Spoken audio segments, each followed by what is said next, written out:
Great Expectations by Charles Dickens, Chapter 47. Some weeks passed without bringing any change. We waited for Wemmick, and he made no sign. If I had never known him out of Little Britain, and had never enjoyed the privilege of being on a familiar footing at the castle, I might have doubted him. Not so for a moment, knowing him as I did.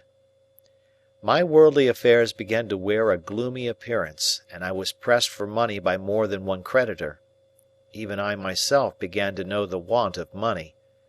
I mean of ready money in my own pocket, and to relieve it by converting some easily spared articles of jewellery into cash. But I had quite determined that it would be a heartless fraud to take more money from my patron in the existing state of my uncertain thoughts and plans. Therefore, I had sent him the unopened pocket-book by Herbert, to hold in his own keeping, and I felt a kind of satisfaction, whether it was a false kind or a true, I hardly know, in not having profited by his generosity since his revelation of himself. As the time wore on, an impression settled heavily upon me that Estella was married. Fearful of having it confirmed, though it was all but a conviction, I avoided the newspapers, and begged Herbert, to whom I had confided the circumstances of our last interview, never to speak of her to me. Why I hoarded up this last wretched little rag of the robe of hope that was rent and given to the winds, how do I know? Why did you who read this commit that not dissimilar inconsistency of your own last year, last month, last week? It was an unhappy life that I lived, and its one dominant anxiety, towering above all its other anxieties, like a high mountain above a range of mountains, never disappeared from my view. Still, no new cause for fear arose.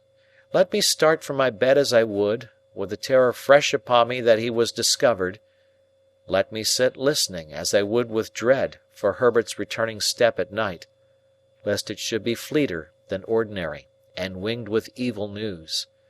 For all that, and much more to like purpose, the round of things went on. Condemned to inaction and a state of constant restlessness and suspense, I rowed about in my boat, and waited, as I best could. There were states of the tide when, having been down the river, I could not get back through the eddy-chafed arches and starlings of old London Bridge.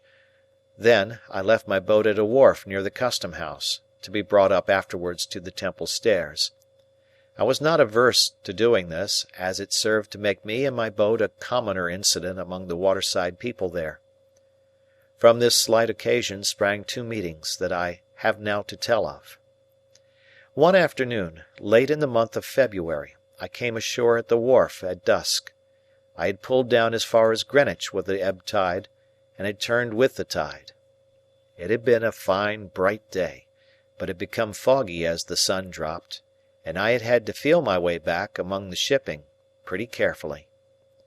Both in going and returning I had seen the signal in his window, "All well."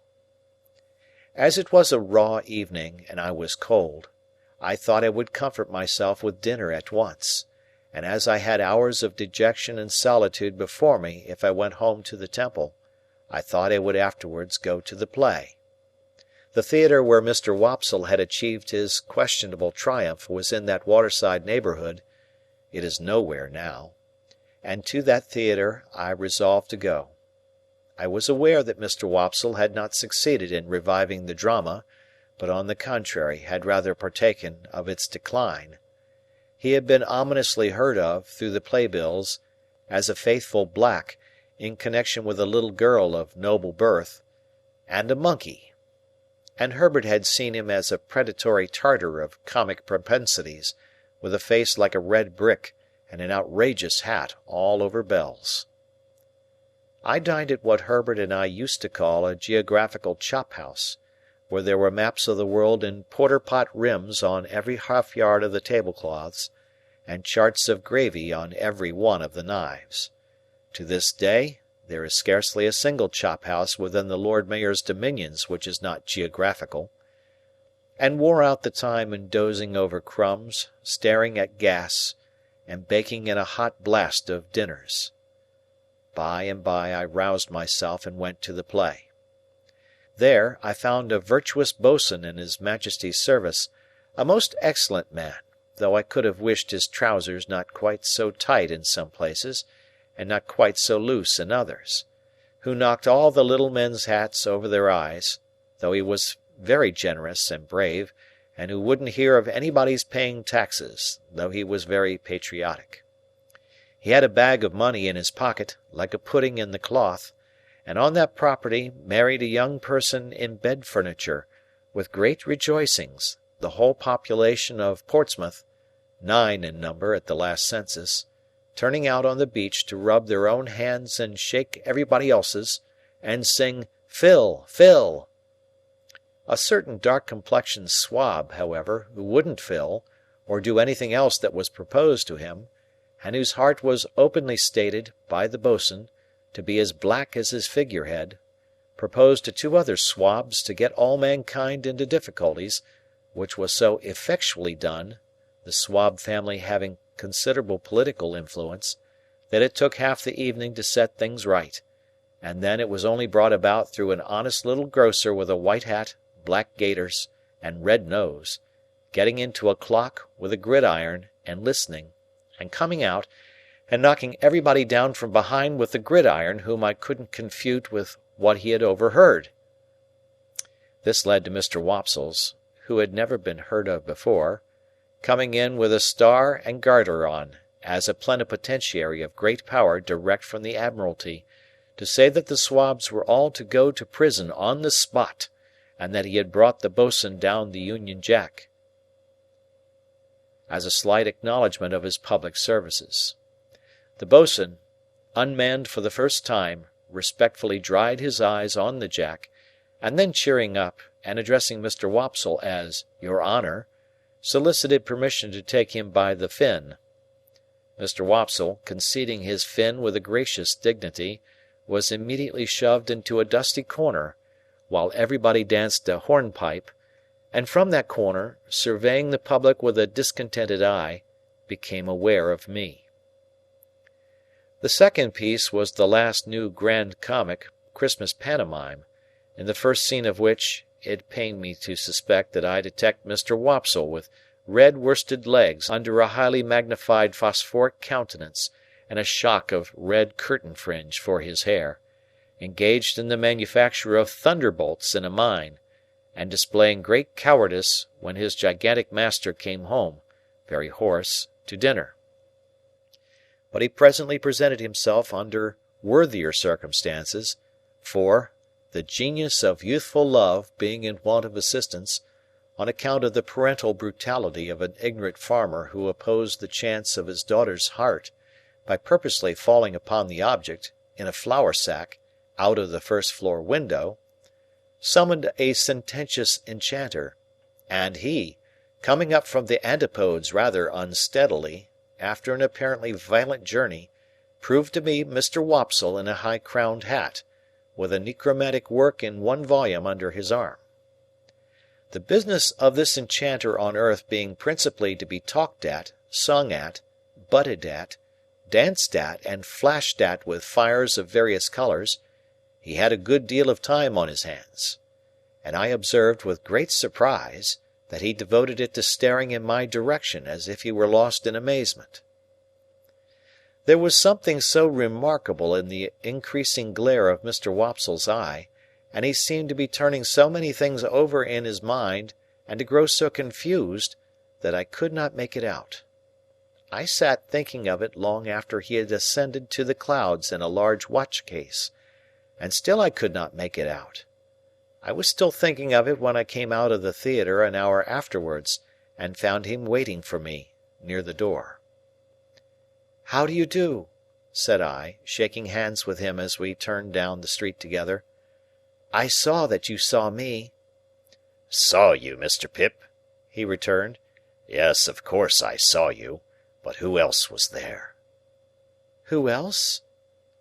"It is the strangest thing," said Mr. Wopsle, drifting into his lost look again, and yet I could swear to him." Becoming alarmed, I entreated Mr. Wopsle to explain his meaning. "Whether I should have noticed him at first but for your being there," said Mr. Wopsle, going on in the same lost way, "I can't be positive. Yet I think I should." Involuntarily I looked round me, as I was accustomed to look round me when I went home, for these mysterious words gave me a chill. "Oh, he can't be in sight," said Mr. Wopsle. "He went out before I went off. I saw him go." Having the reason that I had for being suspicious, I even suspected this poor actor. I mistrusted a design to entrap me into some admission. Therefore I glanced at him as we walked on together, but said nothing. "I had a ridiculous fancy that he must be with you, Mr. Pip, till I saw that you were quite unconscious of him, sitting behind you there, like a ghost." My former chill crept over me again, but I was resolved not to speak yet, for it was quite consistent with his words that he might be set on to induce me to connect these references with Provis.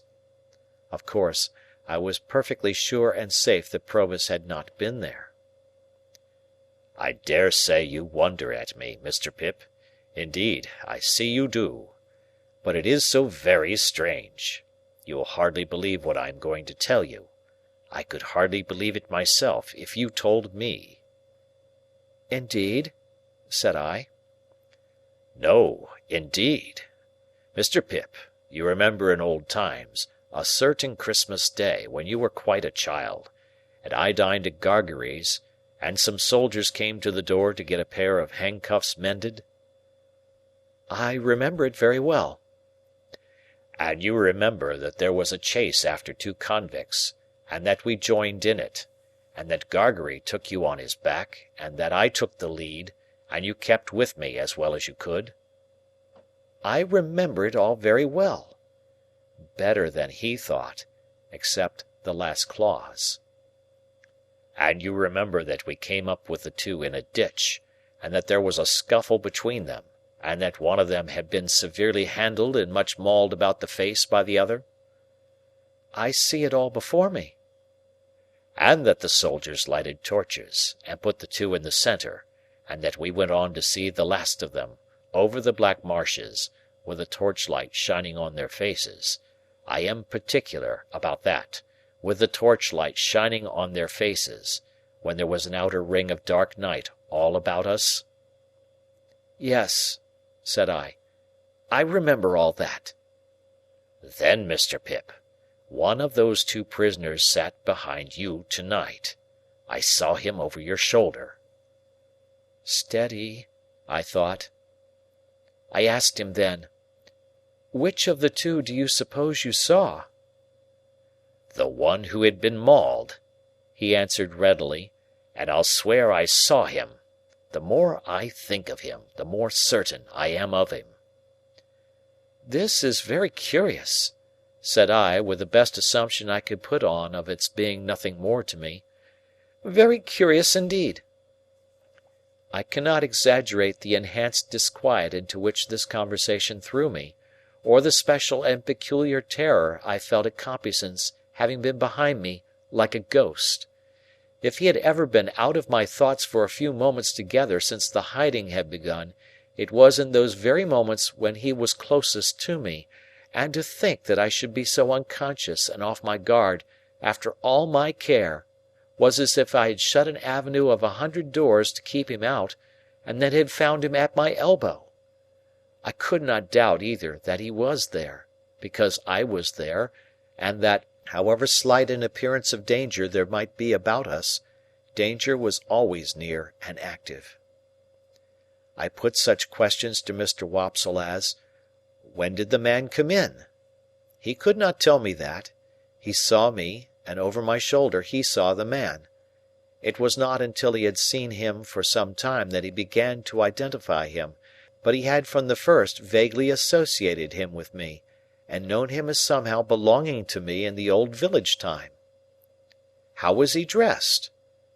Prosperously, but not noticeably otherwise, he thought, in black. Was his face at all disfigured? No, he believed not. I believed not too, for although in my brooding state I had taken no especial notice of the people behind me, I thought it likely that a face at all disfigured would have attracted my attention. When Mr. Wopsle had imparted to me all that he could recall or I extract, and when I had treated him to a little appropriate refreshment, after the fatigues of the evening, we parted. It was between 12 and 1 o'clock when I reached the Temple, and the gates were shut. No one was near me when I went in and went home. Herbert had come in, and we held a very serious council by the fire. But there was nothing to be done, saving to communicate to Wemmick what I had that night found out, and to remind him that we waited for his hint. As I thought that I might compromise him if I went too often to the castle, I made this communication by letter. I wrote it before I went to bed, and went out and posted it, and again no one was near me. Herbert and I agreed that we could do nothing else but be very cautious.